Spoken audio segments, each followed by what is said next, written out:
Alessandro e Leonardo, prima volta che lavorate insieme, non vi chiedo come vi siete trovati, ma cosa vi ha colpito l'uno maggiormente dell'altro.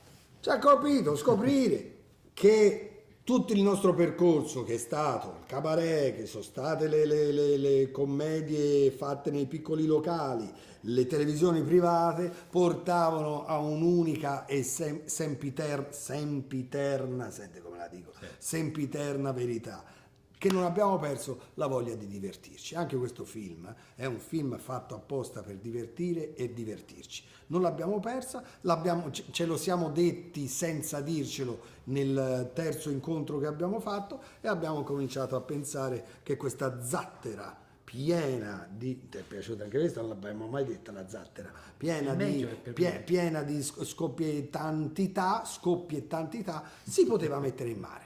Quindi anche tu ti sei divertito, lui si è divertito. Sì, abbiamo condiviso delle cose. Tu hai mai condiviso, per esempio, un viaggio di 5 ore, poi facevi lo spettacolo e ritornavi indietro? A voglia, a voglia. E guidavo io, e guidavo io. E ti è mai capitato durante la discoteca che tu ti esibivi? Come no? E ti è mai capitato di cambiare il costume all'interno di una cucina? Ma io solo le di un cucine. bagno? Se mi davano un camerino e dicevo dov'è la cucina? Perché mi sentivo più E a ti è mai casa. capitato di fare un film con un collega napoletano? Come Sì, no? allora, E di trovarmi benissimo, sto parlando di Salemme. di Biagio Izzo. Tutto fantastico. No, però Antonio e Pieraldo sono due personaggi diversi che alla fine però no, si riescono A ritrovare. a connettersi. Però su quali aspetti avete lavorato anche in fase, Alessandro, di sviluppo per costruire poi questa amicizia sul set? Cosa vi ha ispirato di più? Sì, no, certo. Innanzitutto la verità, non siamo, diciamo, tra di noi dei bugiardi,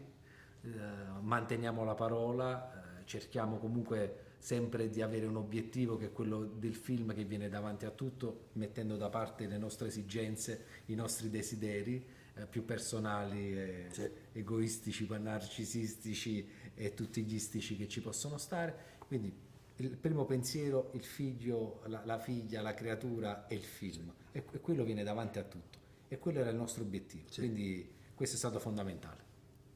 Sì. Perfetto, condividi tutto. Per un film come questo mi ha colpito molto il lavoro di squadra tra attori, parlavamo anche prima con le ragazze sul lavoro di riduzione che avete fatto, insomma, con alcuni.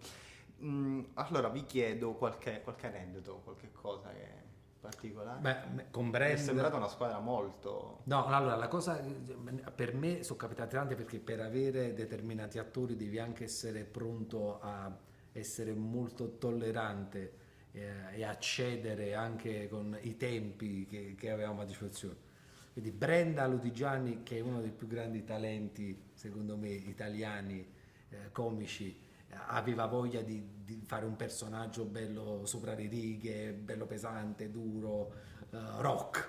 Invece poi io desideravo, diciamo, un personaggio che era più dolce, quindi il divertimento era metto, togli, però posso metterla? No, pensa, finivamo di girare e Brenda tentava ancora di propormi delle cose. Con Biagio Ezzo, per esempio, in un giorno siamo riusciti a girare tutte le scene che sono nel film, in un giorno solo, quindi è stato un lavoro veramente allucinante. Dovevamo girare solamente una scena, che era quella sulle scale, cioè una scena sulle scale tra me e il dottore Biagio Izzo, e praticamente poi da lì ci è venuto in mente un mondo e l'ho inserito e spalmato all'interno del film. Lo stesso Peppe Lanzetta, che subito ha accettato di essere mio padre.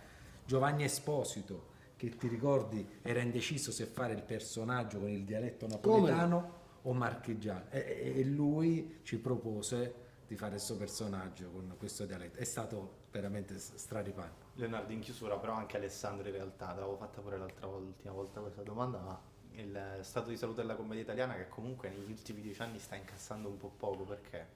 Allora, sicuramente il pubblico si è riversato proprio con grande volontà nel tinello di casa, nel divano. Le finestre si sono accorciate, laddove una commedia avevi voglia di andare al cinema a vederla, anche perché l'avresti potuta vedere dopo un anno in televisione, adesso invece. Per cui bisogna, questo ha alzato secondo me il tentativo, se non altro, di una scrittura differente, di una scrittura un pochino più importante, o anche in questo caso di un film comico dove si regga veramente la risata in maniera più sostenuta, rispetto invece ad altre volte che abbiamo fatto delle commedie un pochino più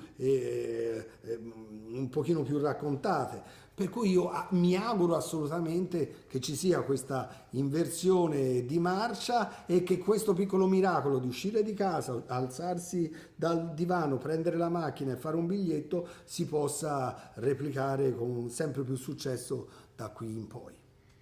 Io dico che in questi anni anche molti comici prima di noi hanno sempre alzato un po' un polverone sulla diffidenza che c'era nei confronti della commedia. Mi ricordo interviste di Francesco Nuti in conferenze stampa importanti, mi ricordo alcune dichiarazioni di Troisi su alcuni premi e